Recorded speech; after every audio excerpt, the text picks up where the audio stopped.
Buenas tardes a todas las personas que nos acompañan en este foro.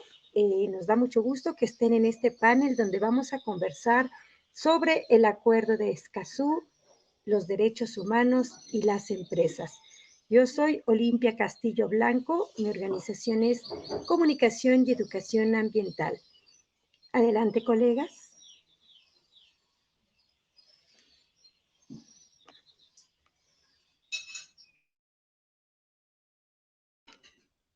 Tomás, Gabriela, ¿gustan presentarse?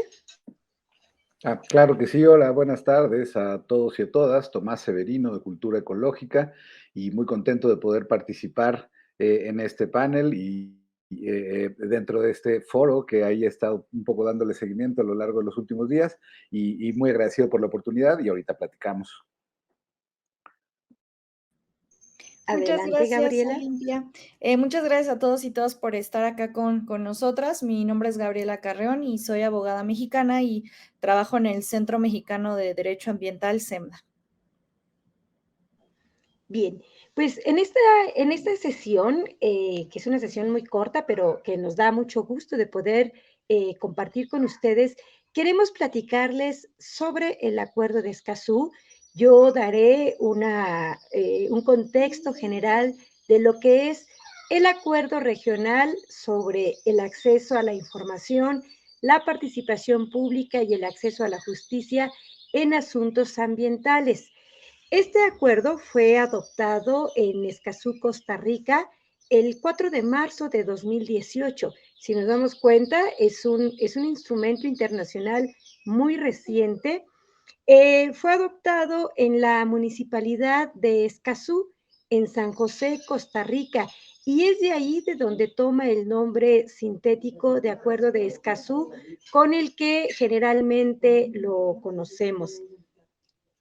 Este acuerdo tiene como origen la Conferencia de las Naciones Unidas sobre el Desarrollo Sostenible, Río +20, que fue donde dio inicio el proceso para su discusión, pero su fundamento principal es el principio 10 de la Declaración de Río sobre el medio ambiente y el desarrollo. Si recuerdan, en la Cumbre de la Tierra que tuvo lugar en Río de Janeiro en 1992 se adoptaron 5 documentos. La Convención Marco de Naciones Unidas para el Cambio Climático, la Convención por la Biodiversidad, la de los bosques, la Agenda 21 y la Declaración de Río. Esta Declaración de Río contiene 27 principios y el número 10 hace referencia a que para poder atender la problemática ambiental se necesita la participación de toda la ciudadanía, pero para poder participar las personas necesitan contar con información. El problema es que la Declaración de Río no es instrumento vinculante. Al no serlo, entonces, pues está a libre cumplimiento de los intereses de los países. Las naciones europeas dieron paso a tener la Convención de Aarhus para darle cumplimiento a este principio 10. En América Latina y el Caribe iniciamos un poco más tarde.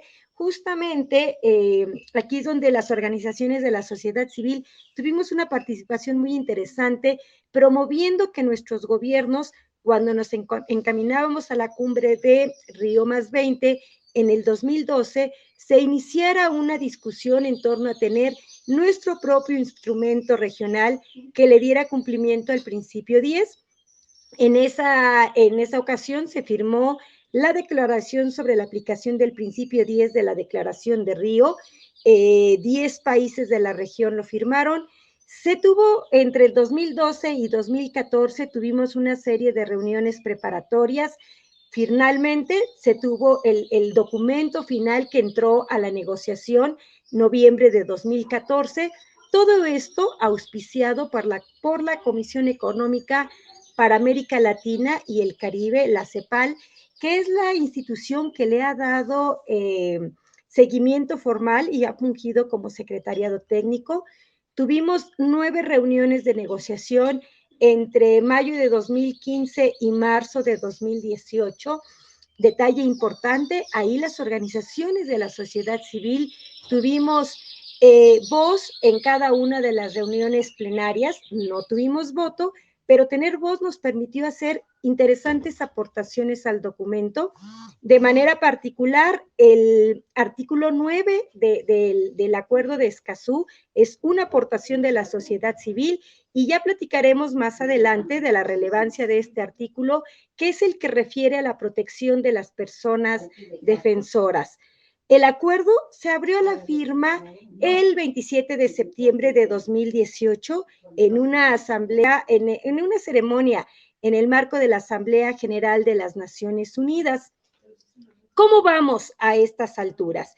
Bien, 24 países han firmado ya el acuerdo, lo cual nos parece muy interesante, pero significa que todavía 9 países de la región no han firmado el acuerdo.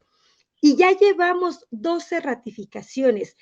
Entre ellas, bueno, hablaré de mi país. México es de los 12 países que han ratificado el acuerdo, y esto permitió, bueno, Argentina y México entregaron su instrumento de ratificación el 22 de enero del 2021, y esto permitió que entonces 3 meses después, el 22 de abril de este año, en el marco de la celebración del Día de la Tierra, entrara en vigor el Acuerdo de Escazú. Esto significa entonces que nos estamos moviendo en un escenario muy importante, porque tenemos un acuerdo, un instrumento regional que recién entró en vigor. Hay mucho por hacer, tenemos muchas oportunidades en las cuales podemos incidir y colaborar para que el acuerdo realmente se implemente en nuestros países. Y es aquí donde el tema de derechos humanos adquiere una gran relevancia. Le cedo la palabra a mi colega Tomás para que pueda continuar con esta charla sobre los derechos humanos y el Acuerdo de Escazú.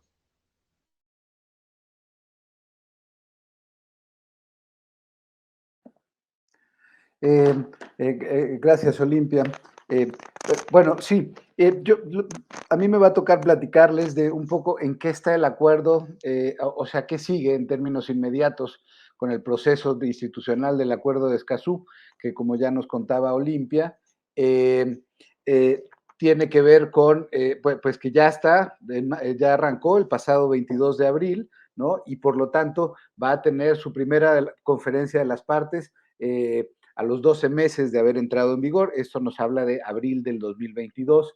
Y en esta reunión, para esta reunión han habido ya dos reuniones, digamos, de países signatarios del Acuerdo de Escazú, preparando, digamos, y empezando a discutir los temas y preparando los documentos que se van a tener que aprobar en la primera conferencia de las partes, en particular aquellos que tienen que ver con el fondo financiero, el artículo 14, las reglas de procedimiento y el comité de apoyo a la aplicación del cumplimiento del acuerdo. Además, se van a tener que, digamos, presentar también las nuevas disposiciones, las nuevas que van a tener que cumplir los nuevos representantes del público, que es una figura que existió durante el proceso de la negociación y que se va a renovar ahora en la primera conferencia de las partes. Y desde luego, pues también escucharemos los informes nacionales de los países sobre cómo las acciones que han llevado a cabo para esto.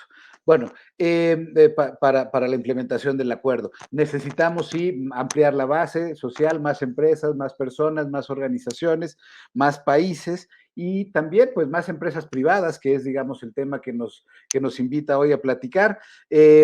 Para las empresas privadas, como ya se ha dicho varias veces también a lo largo de este foro, pero en particular por la secretaria ejecutiva de la CEPAL, por la alta comisionada de Naciones Unidas para los Derechos Humanos, entre muchas otras referencias, el Acuerdo de Escazú no solo no es negativo para las empresas, sino que puede ser una cosa bastante positiva.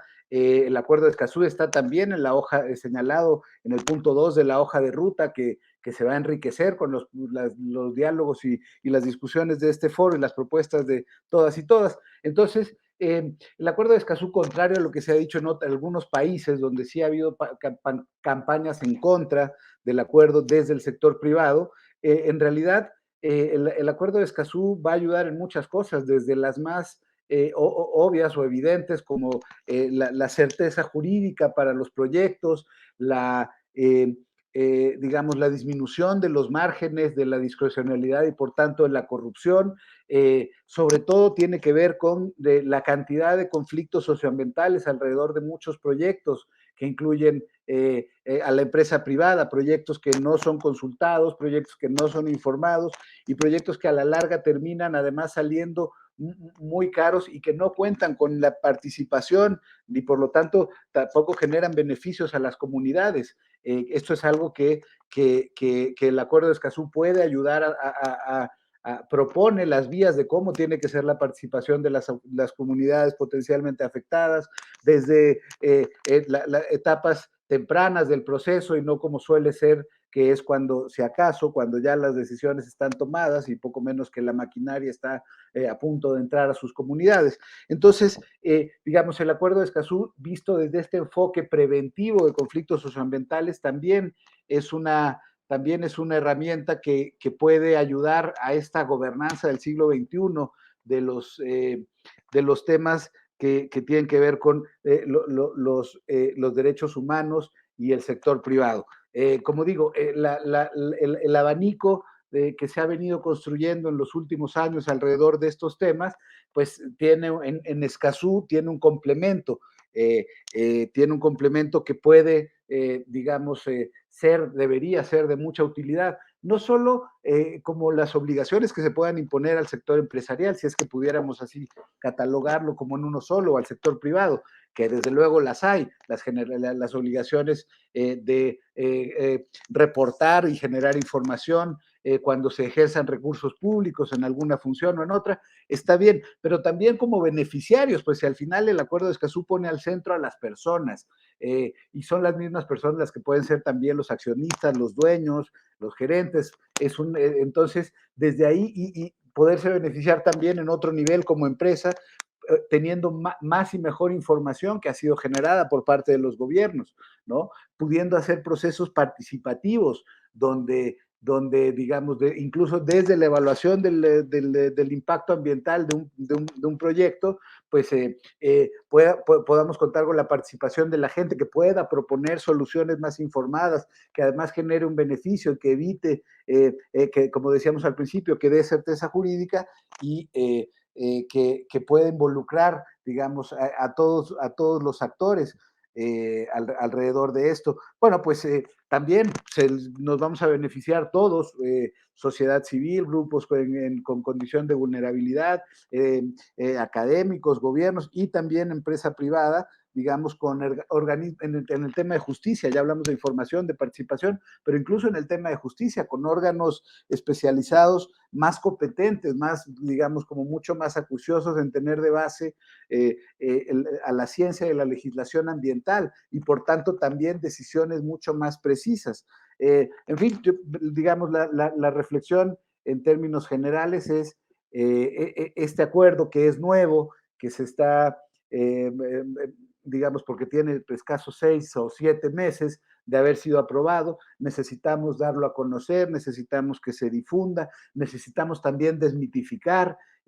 Escazú no va en contra de los intereses de la empresa privada, Escazú va en contra de los intereses cualquiera que sean de explotar sin, digamos, sin límites, ¿no? Los recursos naturales o dañar la vida de las personas y de las comunidades. Pero Escazú no está en contra de los negocios, al contrario, puede ser un aliciente, puede ser, digamos, desde la posibilidad de generar la información de las industrias en los países para alimentar los registros de emisiones y transferencias de contaminantes que se van a tener que establecer en los países. Eso es por el bien de la nación, no podemos trabajar algo que no se mide y por lo tanto la importancia estratégica de estos repositorios de información, los REDS, donde pues desde luego es la empresa privada junto con las autoridades gubernamentales correspondientes, las que tienen que diseñar un esquema para poder reportar qué es lo que se está poniendo o se está liberando al suelo, al aire y al agua. Eso está muy bien porque con eso vamos a ganar todos, con más y mejor información. Por último, quizás solo decir que Escazú no va contra la soberanía de los países, por el contrario, Escazú refuerza la soberanía, está en el texto establecido. Escazú no viene a crear un grupo especial o un fuero especial para las y los defensores ambientales de derechos humanos en temas ambientales. Escazú no está diseñado para atacar a la industria, tampoco a la industria agroalimentaria. Escazú está pensado con los derechos de todas las personas en el centro, y por tanto nos vamos a beneficiar todos de él, independientemente de el sombrero o el trabajo en el cual nos estemos desempeñando, y el sector privado. Pero bueno, quisiera redondear nada más diciendo que Escazú se suma, puede contribuir mucho al esfuerzo de la agenda de empresas y derechos humanos, y de la misma manera esta agenda, la hoja de ruta, los principios rectores también van a contribuir a la mejor implementación de Escazú, y se deben lograr sinergias regionales, aprovechando que hay, digamos, esta ola a favor en ambos instrumentos, y por lo tanto entonces hay que desmitificarlo, hay que conversar, la industria, por ejemplo, el sector privado está dentro de lo que se conoce en el acuerdo de Escazú como el público, y el público pues somos todos, y en el proceso de negociación el sector privado también estuvo presente, tuvo representación, no voy a decir numerosa, ni mucho menos, pero ahí estuvo un representante al menos durante muchas de las sesiones de negociación. Escazú está abierto para todos, no está cerrado, al contrario, lo que busca son, digamos, los beneficios colectivos para nuestras mejores sociedades, y en ese sentido abonará la gobernanza, abonará, como decíamos, a la agenda de derechos humanos y sector empresarial, y abonará en esto que nos permitirá hacer mejor las cosas a todos con una perspectiva de derechos humanos y de medio ambiente. Además, la dimensión y las responsabilidades de la crisis ambiental y de crisis de cambio climático que estamos viviendo tampoco nos permite mantenernos al margen y empezar a segregar de quién sí participa o a quién no le sirve. Estamos todos en la misma tormenta, que no es lo mismo que en el mismo barco, y por tanto Escazú es para todas y todos, desde luego, y con un lugar muy importante también el sector empresarial. Y yo hasta ahí dejaría mi participación para pasarle la palabra a Gabriela, y bueno, muchas gracias, y volvemos con las preguntas. Sí, gracias, Tomás. Ya había mencionado yo que el artículo 9 es el que refiere a la protección de las personas defensoras de los derechos humanos ambientales. Es el primer instrumento en todo el mundo que contiene este tipo de disposiciones. Y ante esta importancia, nuestra joven colega Gabriela nos va a poder comentar qué retos está imponiendo entonces el acuerdo en las diversas instituciones estatales relacionadas con personas y con comunidades defensoras, y cuál es la naturaleza y consecuencias jurídicas que el acuerdo va a tener para los países que lo han ratificado. Adelante, Gabriela, lo que nos quieras compartir. Muchas gracias, Olimpia. Bueno, mi intervención en este espacio será desde la perspectiva del respeto, la protección y la garantía de los derechos humanos de las personas y comunidades defensoras del medio ambiente, la tierra y el territorio.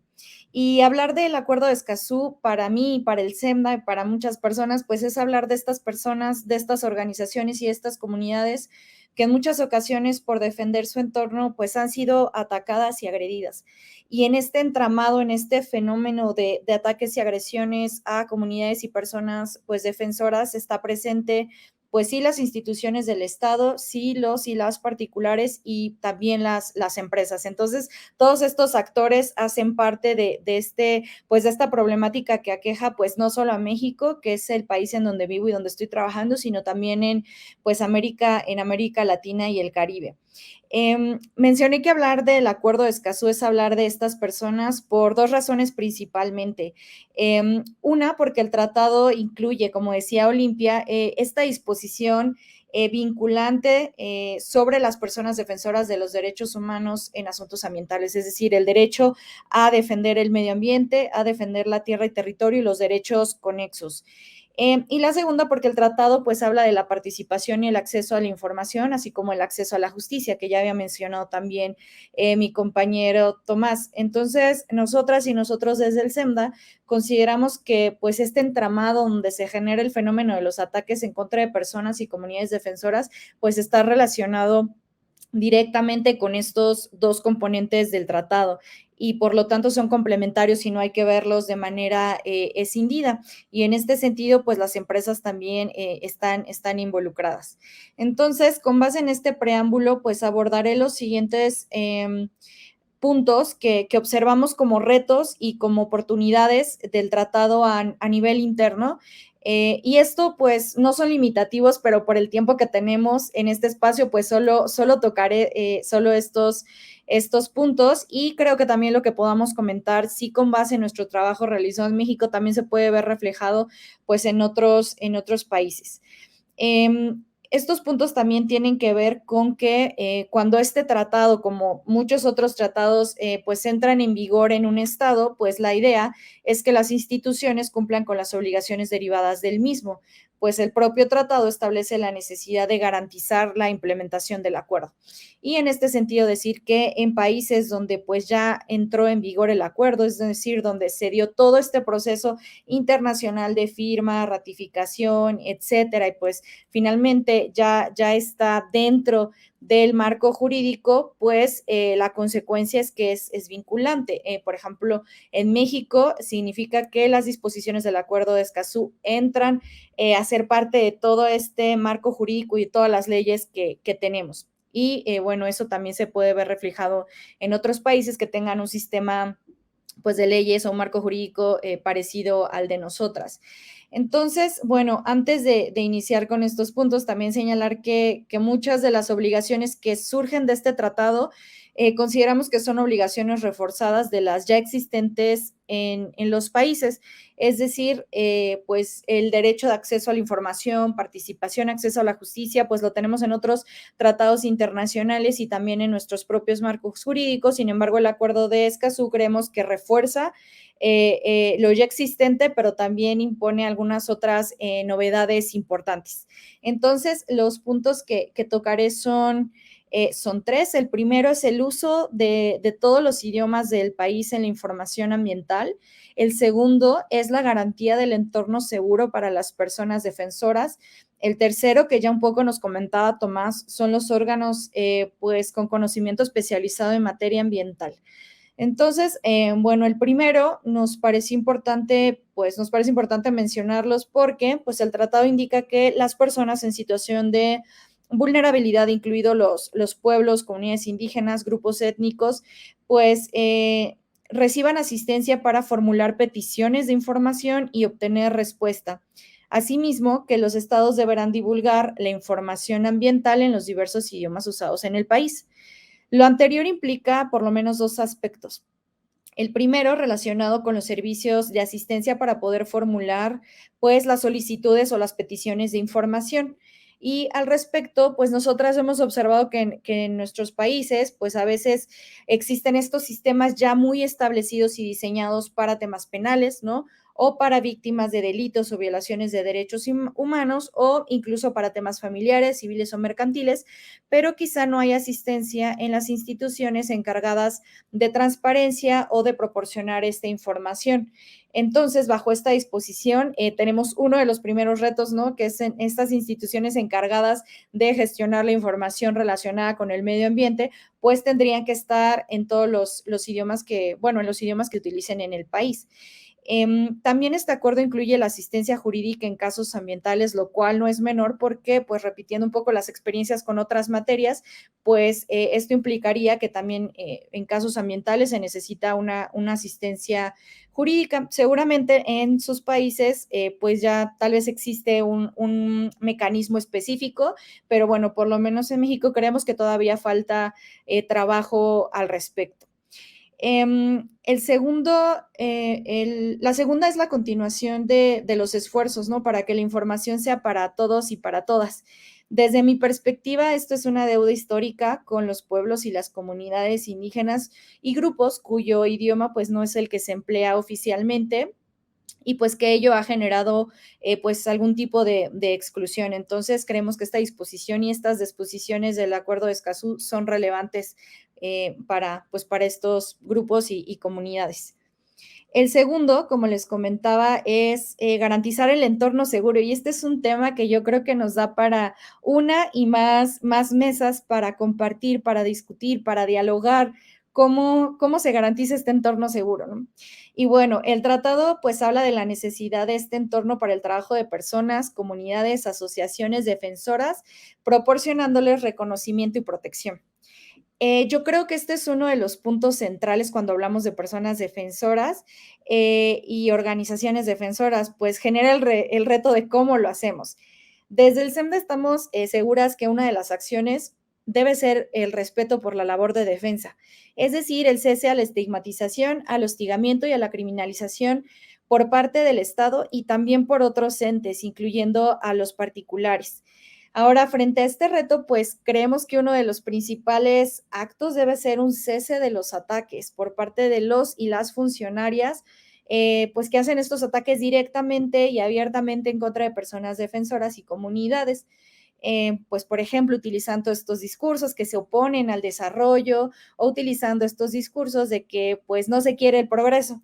Entonces, pues creo que todavía nos queda un camino por recorrer, pero creo que esto es un buen punto para dialogar como ideas y estrategias de cómo exigir la existencia de este entorno seguro.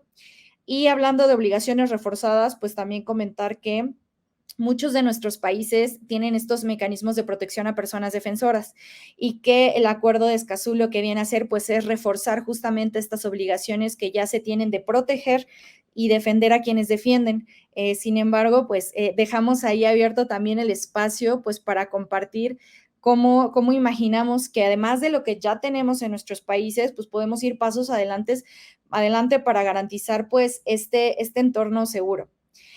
Finalmente, pues me gustaría hablar de los órganos con conocimiento especializado en materia ambiental que ya mencionaba también Tomás hace un ratito, y únicamente señalar que el tratado incluye como parte de la obligación de garantizar el acceso a la justicia, pues este apartado. Yo sé que en muchos y muchos países de las personas que están aquí ya existen órganos especializados en materia ambiental. Sin embargo, yo creo que podemos hacer la reflexión de que a partir del tratado se establece órganos estatales con conocimiento especializado, es decir, es posible que existan órganos, por ejemplo, judiciales o por parte del Ejecutivo, pero que el conocimiento tiene que ser especializado. Y esto parecería una idea muy simple, ¿no? Sin embargo, existe en este tratado por una necesidad que hemos visto las personas y organizaciones que nos enfrentamos a las instituciones, de que hace falta un conocimiento especializado sobre el tema ambiental en aspectos técnicos, pero también en aspectos pues relacionados con las cosmovisiones y formas de entender la vida de distinta forma. Entonces, creemos que esta especialización en materia ambiental pues puede traer muchos beneficios, no solo en materia sí de impacto, sí técnica, sí de examinación, pero también de entender que otras formas de vida y de concepción de la vida pues son posibles, ¿no? A través de la defensa pues sí, de la tierra, del territorio y del medio ambiente. Para finalizar, pues solo quisiera decir que así como hay retos para las instituciones y que también pues están relacionadas con la labor empresarial, pues también hay retos para la sociedad civil, ¿no? Yo los dejaría en 3 retos por lo menos, que es el conocer, el visibilizar y también el exigir. Es decir, hacer exigible el tratado, visibilizar los derechos que el tratado contiene y pues conocerlo para poder apropiarlo y pues llevarlo a todas las instancias, tanto del ejecutivo, tanto del legislativo y también del judicial a través de procesos jurisdiccionales. Entonces, pues yo aquí cierro mi participación, pues para que podamos continuar con algunas de las preguntas que ustedes nos han hecho. Muchas gracias. Muchas gracias, Gabriela. A mí se me hace muy importante lo que nos han comentado tanto Tomás, Gabriela y bueno, lo que yo aporté. Hay algunas preguntas, si quieres ir revisando, Gabriela, cuáles puedes contestar, cuáles contestarías, Tomás. Yo quiero nada más completar lo que acaba de mencionar Gabriela, la importancia de que conozcamos el acuerdo. El artículo 10 refiere al fortalecimiento de las capacidades y ahí entra el asunto de conocer el acuerdo es indispensable, cómo lo hacemos llegar a otros grupos, a otros sectores. Esa es la razón de poder participar en estos escenarios para que más personas conozcan el acuerdo y lo podamos hacer efectivo. Tomás, si quieres ir contestando algunas de las preguntas que ya tenemos. Gracias. Hay una de Mercedes Manríquez. ¿Cuáles son las principales objeciones o preocupaciones que se han expuesto en los países que no han ratificado el acuerdo? Han sido pues distintas y variadas, desde aquellas que tienen que ver con, primero Chile, uno de sus primeros argumentos para no firmar el acuerdo en septiembre del 2018, sí, no, era un tema de soberanía, ¿no? Porque estaban en medio de un diferendo fronterizo en La Haya con Bolivia.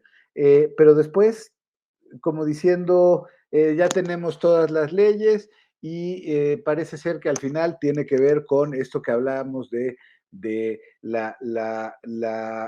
el tema de estos temores de las afectaciones de Escazú en términos comerciales. En el caso de Paraguay también estuvo detrás una cámara de la industria agrícola, y ellos decían que pues no, que con esto se le iba a poner un freno a la industria y entonces se iban a perder trabajos y entonces el Paraguay se iba a ir a una crisis.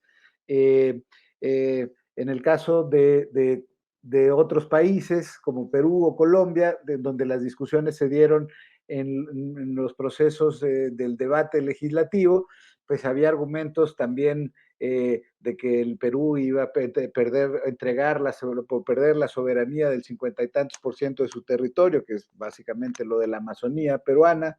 En otros casos también había unas cosas que eran pues un poco francamente preocupantes, uno no sabía si reír o si llorar, pero que eran ardides del comunismo internacional para invadir los países, ¿no? Pero digamos, me parece que aquellos argumentos que tienen más relevancia con respecto al tema que estamos conversando hoy es que no se ha entendido, no se ha leído con detenimiento o sea solamente prejuzgado la posibilidad de que Escazú afecte las inversiones. Por el contrario, Escazú va a brindar certeza jurídica, va a reducir el espacio para los actos de corrupción, la conflictividad, va a encajar con la agenda de derechos humanos y empresas. Entonces, digamos, esos son algunos de los temas.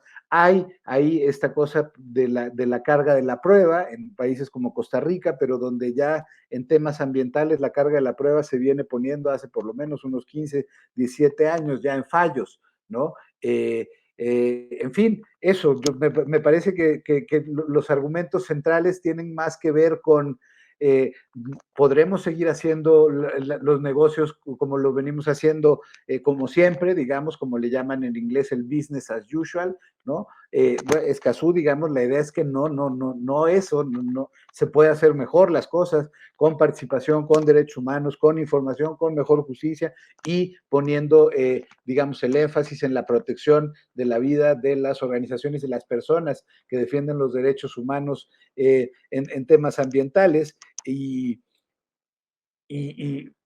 yo, digamos, hasta ahí lo dejaría. Creo que hay que entender Escazú y puede ser visto como una oportunidad más que como una cosa que le vaya a poner trabas a la industria o al comercio. Por el contrario, creo que nos va a permitir hacer mejor bien las cosas para todos. Aquí la dejo la respuesta. Gracias, Tomás. Pues lo que dijo Gabriela, ¿no? Hay que conocer el acuerdo, hay que hacerlo visible, hay que exigirlo. Gabriela, te dejo la palabra para las preguntas que tú nos quieras contestar. Adelante.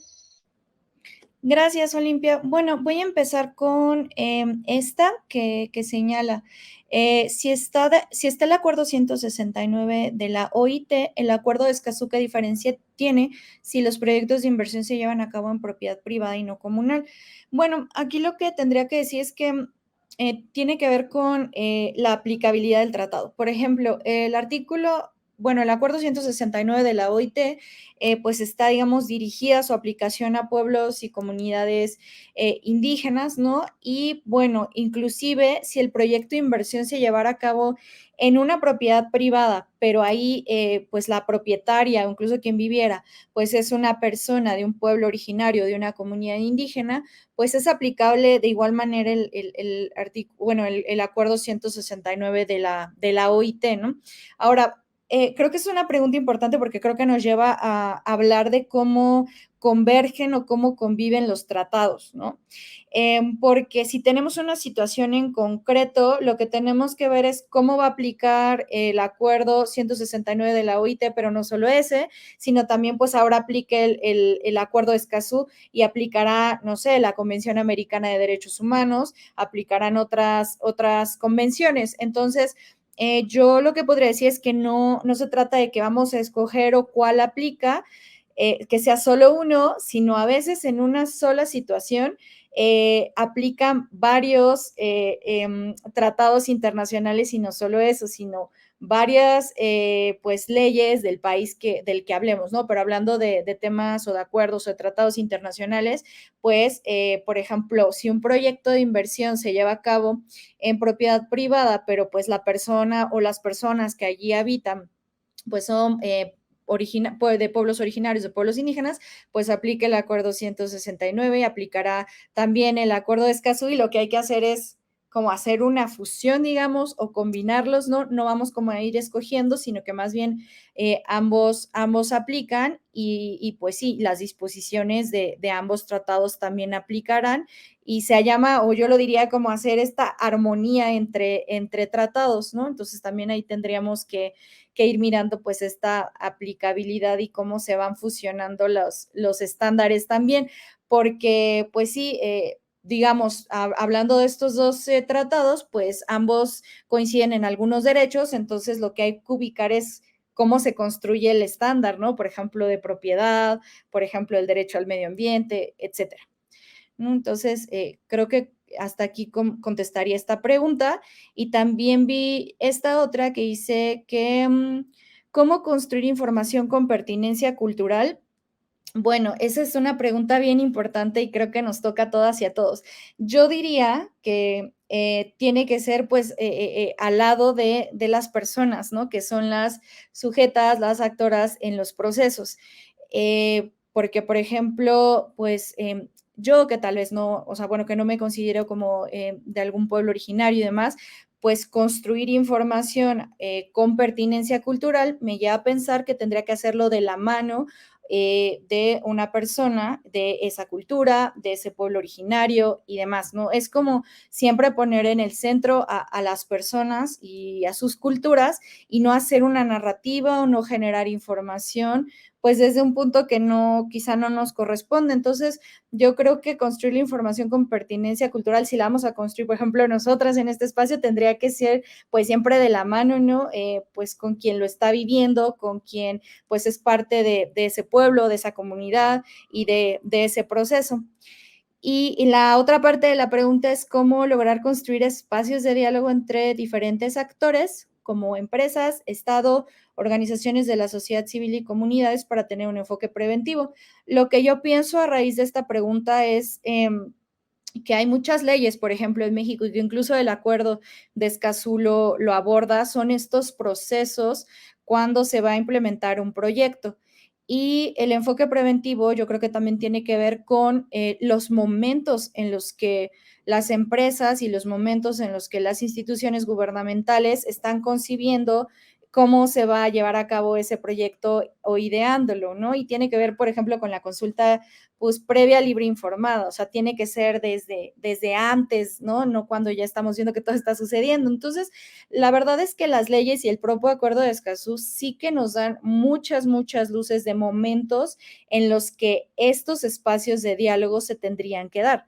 La consulta, por ejemplo, pues es uno de ellos, porque ahí vemos cómo se involucra la información empresarial, la información estatal, recoger la opinión de todas, todo y todos y darle una consecuencia, ¿no? Una consecuencia en donde sí se valore lo que las personas eventualmente o posiblemente afectadas pues tengan que decir al respecto. Entonces, yo lo primero que pienso es en lo que ya existe y que el acuerdo de Escazú está reforzando y que también está presentando pues algunas cuestiones en temas de participación muy novedosas, ¿no? Como por ejemplo el rescatar lo que la gente ha dicho sobre un proyecto y después decirles qué se hizo con esas opiniones, ¿no? Entonces, digamos, esto podría ser aplicado distinto en pues cuestiones de pueblos indígenas, en donde pues sí hay como toda una corriente de autoconsulta, ¿no? Y que ellos de autoconsentimiento, autoconsulta y consentimiento libre previo informado, pero bueno, yo creo que estos procesos pues dan pie para que estos diálogos existan. Y creo que yo pues aquí lo dejaría para que pues contestáramos otras preguntas y creo que luego Pues podemos volver. creo que ya tendríamos que cerrar. Nos quedan 4 minutos. A mí sí me parece importante que comentemos. El acuerdo de Escazú se puede vincular también con otros instrumentos internacionales de los que nuestros países ya son estados parte, por ejemplo, la Agenda 2030, el Acuerdo de París, donde es fundamental contar con información y que la ciudadanía participe. En el tema de derechos humanos, yo quisiera resaltar la necesidad de, el acuerdo de Escazú tiene que ser efectivo para, por ejemplo, las mujeres. Todavía nos manejamos en muchas localidades donde por usos y costumbres las mujeres no participan. Y entonces aquí es donde le damos prioridad a que arriba de un uso o costumbre está la protección de los derechos humanos de esas mujeres y de esas personas. Entonces, el acuerdo de Escazú es una oportunidad que tenemos en nuestros países, en toda la región. Y Tomás, si quisieras unas palabras finales, yo con esto termino y Gabriela, palabras finales y concluimos. Bueno, gracias Olimpia, gracias Gabriela. Y bueno, pues comenzar agradeciendo nuevamente la invitación a este foro. Algunos mensajes bien concretos. El Acuerdo de Escazú es el único tratado regional ambiental que el primero que tenemos del río Bravo hacia abajo. No habíamos tenido nunca así de circunscrito a estos 33 países, no habíamos tenido ningún acuerdo antes. Entonces, en ese sentido, esto adquiere una dimensión, digamos, muy importante. Es un respaldo al multilateralismo, se construyó con base en las legislaciones y jurisprudencias de nuestros 33 países, ¿no? Es un traje a la medida, lo suficientemente flexible o para que quepamos todos los países, pero también lo suficientemente justo, tallado, para apretar donde tenemos que generar mejoras. El intercambio de conocimientos, de experiencias entre países es fundamental y el Acuerdo de Escazú va a disminuir conflictos, va a prevenir, va a también tratar de prevenir violaciones a los derechos humanos y el Acuerdo de Escazú va en toda esta corriente de las empresas del siglo XXI que sí tienen interés por el respeto a los derechos humanos, que están entendiendo desde otra concepción, y ojalá que más empresas y personas se puedan sumar en su conocimiento y difusión, y falta mucho. Este proceso apenas está empezando, tenemos muchas dudas, también ha generado muchas esperanzas y expectativas, pero está empezando apenas. Entonces, y los procesos de derecho internacional se toman un tiempo en terminar de decantarse en el plano nacional, pero tenemos mientras la oportunidad de conocerlo y apropiarnos de él, y enhorabuena que se haya podido conversar y discutir este tema, y muchas gracias nuevamente. Nos queda un minuto, Gabriela, si lo quieres tomar, adelante.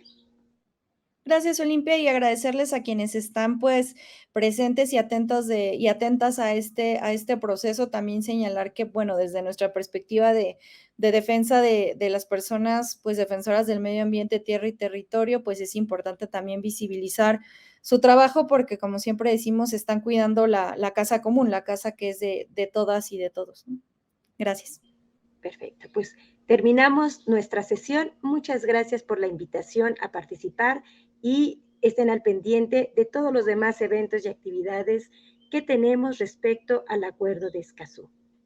Gracias.